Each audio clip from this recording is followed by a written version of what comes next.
Alright everybody, this is our next project that I have been talking about in some of the other videos.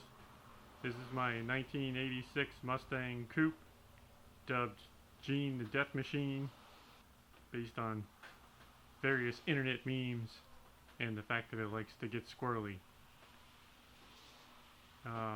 Unfortunately, we're going to have to pull the engine out of him because he's got a bottom end knock from mixing some coolant with the oil after we blew a head gasket playing around on the streets of Mexico several months back, and we haven't unfortunately got around to messing with it. We've been messing with other projects and doing other life stuff and playing with that Jeep back there in the background. So yeah, today we're going to get started on some of the disassembly. Just basic stuff. We're probably not going to get anywhere close to getting the engine out. But engine's not anything super fancy. It's just a small block Ford 5-liter 302. It's bored 30 over. It's got a Ford racing cam and some high compression pistons, and I'm pretty sure Keith Black's. His engine was built by somebody else before we ended up with it. So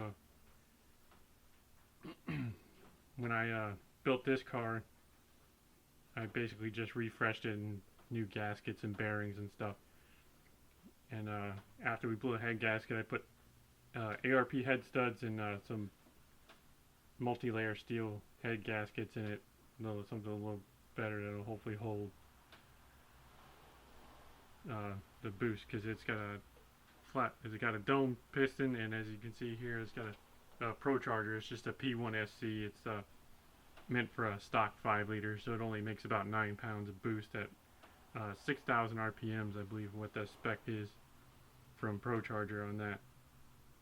It's also got some long tube headers that you can kind of see down there, some real cheap Flowtech ones I bought, and I've got them wrapped in some header wrap to try and mitigate some of the heat into the passenger compartment.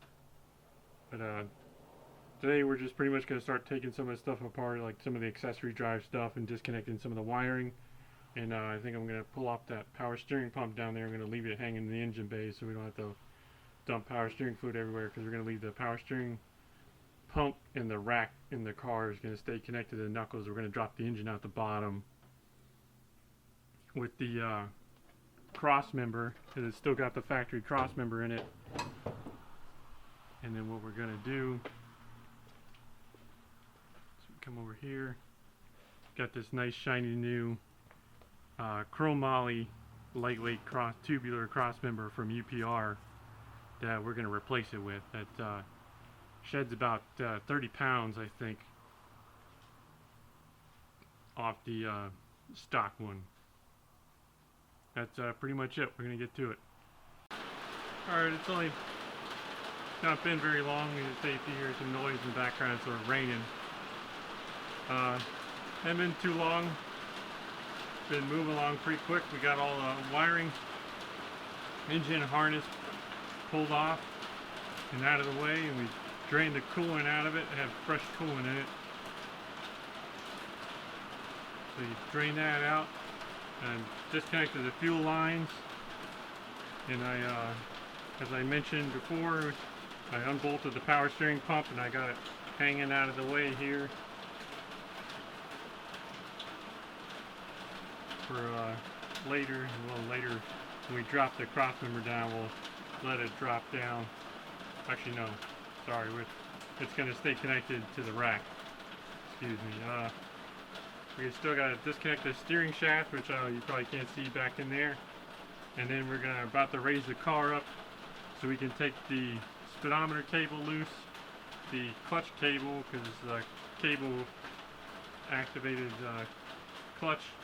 actuated clutch, and the speedometer sensor wiring, and some stuff for the wideband O2 sensor on this side, and then also so we can get to the starter wiring easier from underneath on the passenger side of the car. So we're gonna go ahead and do that.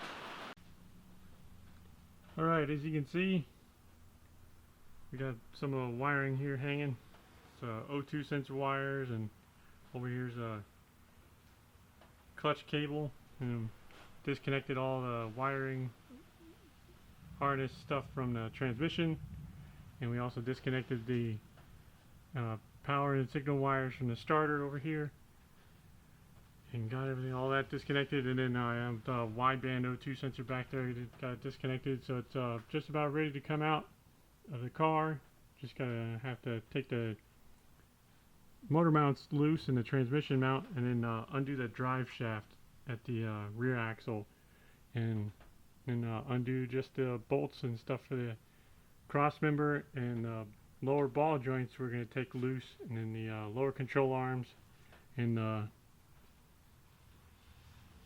cross member will separate from the rest of the car and the suspension, and we'll also take the rack and pinion loose off the cross member and pull it forward out of the way, and it should come down out here. If worst case scenario, we can pop those tie rods loose and pull it rack and pinion out of the way to one side and kind of hang it if we need to. But got a lot of good progress today. We're pretty much done for today, and then we'll get back to it at a later date and try and get this engine out of here and look at the bottom end and see how bad it is. Hopefully it's not too bad. Thanks for watching.